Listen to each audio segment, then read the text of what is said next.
Hi all, welcome to I Plus. ഞാൻ അക്ഷര.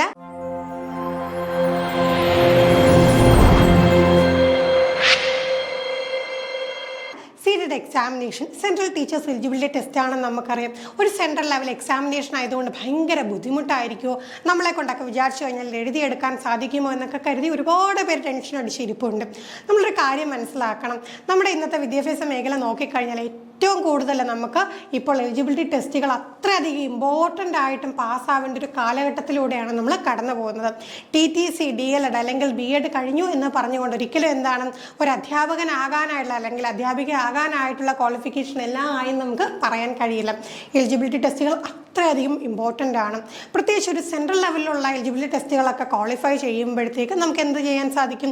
Central ലെവലായിട്ടുള്ള ബോർഡുകൾ വിളിക്കുന്ന എക്സാംസ് ഉണ്ടല്ലോ, Kendriya Vidyalaya, Navodaya, army public school പോലെയൊക്കെയുള്ള സ്കൂളുകളിലേക്കുള്ള റിക്രൂട്ട്മെൻറ്റ് വരുമ്പോൾ അവിടെ ഒരു പ്രൈമറി ക്വാളിഫിക്കേഷൻ ആയിട്ട് തന്നെ എന്താവശ്യമാണ്? CTET ആവശ്യമാണ്. അപ്പോൾ CTET എടുത്ത് പാസ്സായി കഴിഞ്ഞാൽ നമുക്ക് എപ്പോഴാണ് നമ്മുടെ മുമ്പിൽ അവസരങ്ങൾ തുറന്നു വരിക എന്നുള്ള കാര്യം പറയാൻ കഴിയില്ല.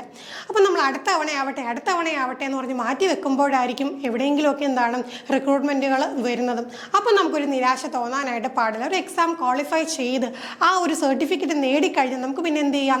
ഈസി ആയിട്ട് ആ ഒരു എക്സാമിനെ ഫേസ് ചെയ്യാൻ പോകാൻ കഴിയും അല്ലേ? അപ്പോൾ അതിന് വേണ്ടിയിട്ട് എന്ത് ചെയ്യാം? നല്ല രീതിയിൽ പ്രിപ്പയർ ചെയ്യാം. പൊതുവേ നമ്മുടെ CTETൻ്റെ സിലബസ് കാണുമ്പോൾ തന്നെ എന്താണ്, ആകെ ഒരു വെപ്രാളമാണ്. വലിയ നീണ്ട സിലബസാണ്. അപ്പോൾ സംശയമാണ് എന്ത് ചെയ്യണം? NCERT ടെക്സ്റ്റുകൾ ഫുള്ള് പഠിക്കണം. NCERT ടെക്സ്റ്റൊക്കെ കുറേ അപ്ഡേഷനൊക്കെ വന്നാൽ അപ്ഡേഷനുകളെല്ലാം പഠിക്കണം. ഇതെല്ലാം കൂടെ വാരി വലിച്ച് പഠിച്ചിട്ട് പോകാനായിട്ട് ഇതൊരു കോമ്പറ്റേറ്റീവ് എക്സാം അല്ല, ഇതൊരു ക്വാളിഫയിങ് എക്സാമിനേഷനാണ്.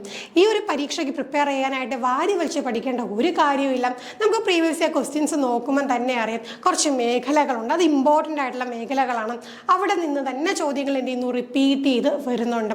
അപ്പോൾ കൃത്യമായിട്ട് പഠിച്ചു കഴിഞ്ഞാൽ കൃത്യമായിട്ടുള്ള ഒരു പോയിന്റ് ഓഫ് വ്യൂ നമുക്ക് ഉണ്ടായിരിക്കണം. എവിടെ നിന്നൊക്കെ ചോദ്യങ്ങൾ വരും, എന്തൊക്കെ പഠിക്കണം. അപ്പം നമ്മൾ ചിലപ്പോൾ തന്നെ പഠിക്കാനിരുന്ന് കഴിഞ്ഞാൽ നമ്മൾ എത്ര വീഡിയോസ് എന്ന് പറഞ്ഞുകൊണ്ടാണ് കാണുന്നത്.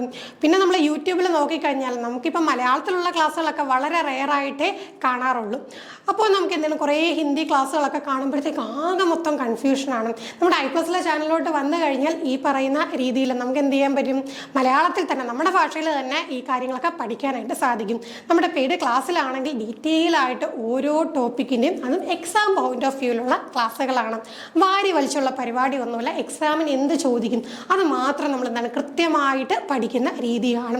ക്വസ്റ്റ്യൻസ് ഒക്കെ വർക്കൗട്ട് ചെയ്ത് കൃത്യമായിട്ടുള്ള പ്ലാനിങ്ങോടുകൂടി ടൈം ടേബിളോടുകൂടി പഠിച്ചു കഴിഞ്ഞാൽ വളരെ ഈസി ആയിട്ട് CTET എക്സാമിനേഷൻ നിങ്ങൾക്ക് പാസ്സാവാൻ കഴിയും. അതിൻ്റെ ഏറ്റവും ബെസ്റ്റ് എക്സാമ്പിളാണ് നമ്മുടെ വന്നിട്ടുള്ള റിസൾട്ട്സ് എന്ന് പറയുന്നത്. അപ്പോൾ ഇനി ഒട്ടും സമയം കളയേണ്ട, അടുത്ത എക്സാമിന് പ്രിപ്പയർ ചെയ്യുന്നവർക്കുള്ള ഒരു ബെസ്റ്റ് ഓപ്ഷൻ തന്നെയാണ് ടീം I Plus എന്ന് പറയുന്നത്.